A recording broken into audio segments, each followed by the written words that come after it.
Mga igsoon, mga anak sa Diyos. Sa panahon sa pre-Taliban Afghan government 2001 to 2021, kini nagtugot nga ang babayi maka-file og makadawat og divorce decree o legal nga annulment o pagkabungkag sa kaminyoon bisan pa wala mosugot ang bana. Kini ang gitawag sa Afghanistan government nga one-sided divorce rulings. Ang one-sided divorce rulings usa ka klase sa divorce nga gitugutan sa Afghan civil courts.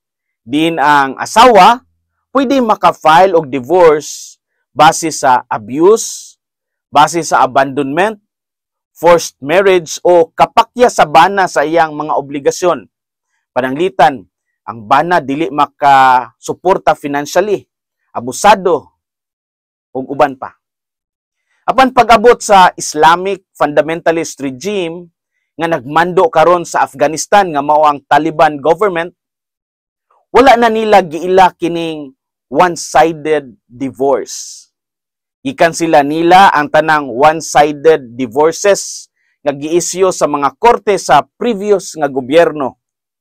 Gibalik sila sa ilang daang bana bisan pa kung abusado o naanay lain sila nga partner.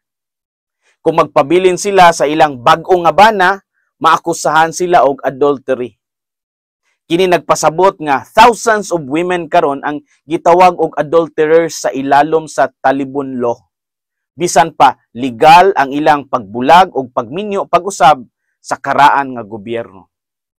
Sa pagkakaron tuig 2025 na, padayon gihapon ang Taliban sa pagpatuman og brutal nga corporal punishment, labi na ang paglatigo at tubangan sa publiko.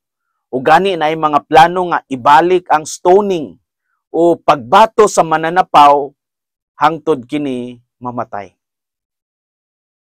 Kini nga sistema naghimo sa mga kababayin-an nga pabiling nabalaka sa ilang seguridad. Ilabi na kung abusive ang bana. Labaw pa kay walay bisan unsang legal remedy tungod kay ang Taliban wala naghatag og independent women's legal protections. Daghang mga international organizations na ang ni-call out sa Taliban government kay kini klaro man nga paglapas sa fundamental human dignity. Sa ebanghelyo karon, gikan sa sugo nga ayaw pagpanapaw, gingnan kita ni Hesus nga ang tanang tan-aw nga puno sa kahigal sa babay o lalaki nga dili imo usa na kapagpanapaw sa kasing-kasing. Apil sab niini ang iyang pagtulo kabahin sa kaminyoon ug panagbulag. Si Jesus klaro nga nagpasabot nga ang pagkahugaw sa usa ka tawo nagsugod dili sa lihok lamang apan sa kasing-kasing. Unsa may makutlo nato karong adlaw nga angay pamalandungan. Unang punto, ang kamahinungdanon sa paglantaw sa atong mga intensyon o pagbati. Ingon si Jesus, anyone who looks at a woman lustfully has already committed adultery with her in his heart. Matthew 5:28. Ang bisan kinsa nga mutan-aw sa usa ka babaye nga may kalaway, nakapanapaw na siya sa iyang kasing-kasing. Bugat nga mga pamulong. Kini nga pulong nag-awhag nato nga usisahon ang atong sulod, ang atong mga intensyon, ang atong mga tinguhang gitago sa huna-huna. Ang espiritual nga kinabuhi, dili lang di ay kutob sa paglikay sa pisikal nga sala, apan sa paglamdag sa unsay sulod sa atong kasing-kasing. Pananglitan, ang usa ka bana o asawa nga matinud-anon, dili lamang sa buhat, kundi sa pagbati. Ang intensyon nga limpyo, nagpalig-on sa relasyon, apan ang tinago nga pangandoy nga makadaot, nagaguba sa pamilya, bisan pa wala kini mahibawi sa uban. Pangutana, matawag ba, Father, nga pagpanapaw ang micro-cheating? Ang micro-cheating usa ka moderno nga termino nga nagpasabot sa mga ginagmay o subtle nga pamaagi o sa emosyonal o sexual nga pagdani sa laing tao gawas sa imong kapikas apan wala pagyud sa actual nga physical nga relasyon. Unsay mga halimbawa ani kanang magsigi kag text o chat sa usa ka tawo nga dili nimo kapikas nga naay romantic tension. Kumain ka na ba? Unsay gisulob nimo karon? Pag-like sa suggestive photos o pagpadayag og hidden admiration. Pagpangita og backup partner nga andam kung ma-fall ang imong relasyon. Matawag ba nga pagpanapaw ang micro-cheating? Base sa mga pulong ni Kristo nga pagpanapaw sa kasing-kasing, ang micro-cheating mahimo gyud nga matawag og cheating. Bisan kung walay nahitabong aktual nga physical nga relasyon, naa na may emotional cheating. Ug ang intention og pagbati sa kasing-kasing importante kaayo sa mata sa Dios. Ang kamahinungdanon sa paglantaw sa atong mga intensyon og pagbati. Ikaduhang punto, ang kamahinungdanon sa pagsusi sa atong mga dili maayong buhat ug ang kadaot niini sa uban.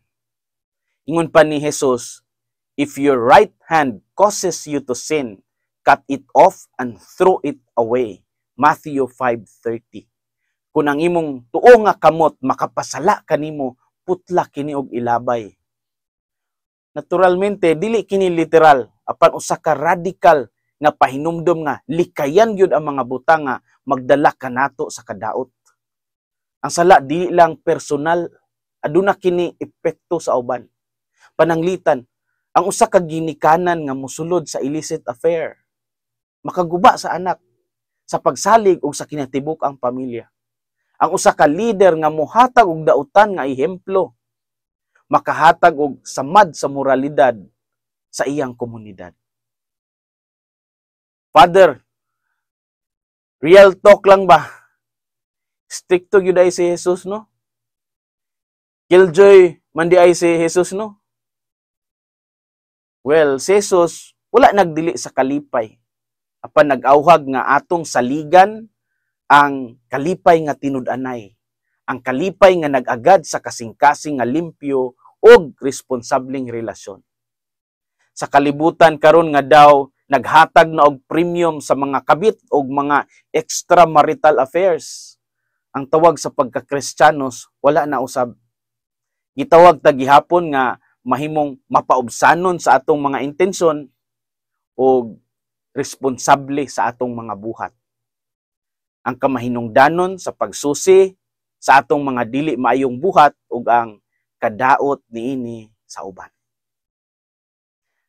Mga igsoon, mga anak sa Dios, karong panahon na dali na kaayo ta ma-distract sa social media, sa mga trending nga stories ug sa mga false expectations sa gugma. Sa kalibutan nga daghan og fake love, giimbitar kita ni Kristo nga mahimong matinud-anon, genuine, faithful, o responsible. Dili lang kay likayan nato ang sayop, kundili pilion nato ang tinarong. Kay sa tinuod, ang kinabuhi nga limpyo ang kasing-kasing, mao na ang kinabuhi nga hayag ug puno sa gugma. Hinaot nga ang kasing-kasing ni Kristo maghari sa atong mga kasing-kasing. Kini si Father Felmar Castrodes Fiel SVD, ang inyong magsisibya sa maayong balita. Hinumdumi ang kinabuhing Kristiyano, kinabuhi sa pagserbisyo.